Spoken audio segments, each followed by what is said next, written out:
হে নামাজি কোরআন দিয়ে নামাজ পড়ো, সমাজ কেন গড়ো না? কথা বলেন ঠিক কিনা?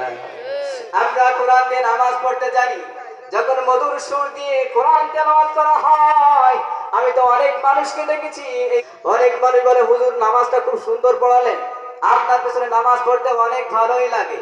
অনেক মানুষ এই কথা বলে, আবার যখন ওই একই কথা যখন সমাজের মধ্যে যখন ব্যাখ্যা করে কোরআনের কথাগুলো শোনায়, তখন মানুষ বেজার হয়ে যায়। কথা বলেন ঠিক কিনা?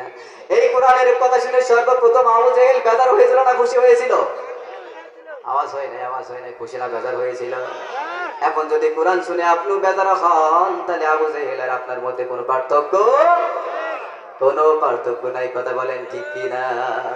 আমাদের প্রয়োজনে যদি আমাদের জীবন দিতে হয়, কোরআনের জন্য যদি আমাদের জীবনকে কোরবান করতে হয়, রাজি আছেন তারা তারা নারায়ে তাকবীর, জোরদার নারায়ে তাকবীর।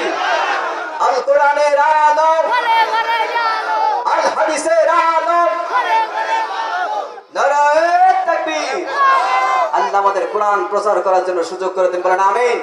কোরআনের প্রতিষ্ঠা করতে গিয়ে আমাদের যদি জীবন চলে যায়, আমরা সবাই ইনশাআল্লাহ আমাদের জীবন দিয়ে আমরা কোরআনকে প্রতিষ্ঠা করার চেষ্টা করব। কথা বলেন ঠিক কিনা?